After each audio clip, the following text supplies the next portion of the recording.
High বন্ধুরা, তোমরা সবাই কেমন আছো? আশা করি ভালো আছো। দেখো আজকে করবো পটল চিংড়ি। তার জন্য দেখো চিংড়ি মাছ নুন হলুদ মাখিয়ে রেখে দিয়েছি, আলু পটলও কেটে নিয়েছি, তার মধ্যে হচ্ছে আদা কুচু কুচু করে কেটেছি, রসুন কেটেছি, এগুলো সব মিক্সি করবো, আর পেঁয়াজ কেটেছি, আর পেঁয়াজ কুচু কুচু করে একটুখানি কেটে রেখেছি। আর ফোড়ন দেবো শুকনো লঙ্কা, গরম মশলা ফোড়ন, তেজপাতা ফোড়ন, আর কাঁচা লঙ্কাটা আমাদের গাছের, এটাও মিক্সিতে যাবে।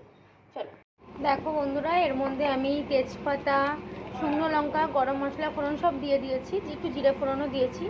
এই চিংড়ি মাছ ভেজে রেখেছি, আলু পটল ভেজে রেখেছি। দেখো বন্ধুরা, এর মধ্যে হচ্ছে সব কিছু দিয়ে দিয়েছি, হচ্ছে আদা কুচি, রসুন, পেঁয়াজ কুচি, একটু জিরে বাটা, তারপরে লঙ্কার গুঁড়ো, হলুদ, ধনের গুঁড়ো, কাশ্মীরি লঙ্কার গুঁড়ো, আর একটু নুন দিয়ে দিয়েছি। দিয়ে এই যে কষি।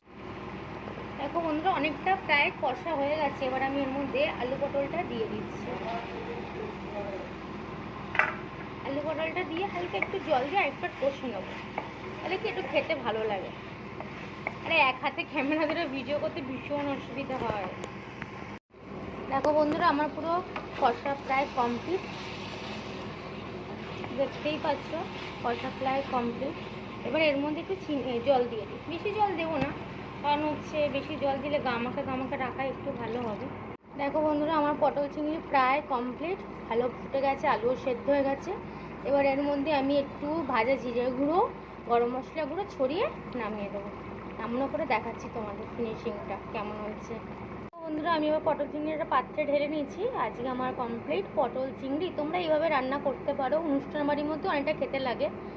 তা সবাই সুস্থ থেকো, ভালো থেকো। দেখো আমার দাদার মেয়ে আজকে এসেছে। না তুমি কিছু বলবে? এতই বলো। কেমন হয়েছে? খেতে ভালো হয়েছে? ভাই বলে দাও। বাই। তার আরেকবার দাও, দাও ফ্লাঙ্কেশ।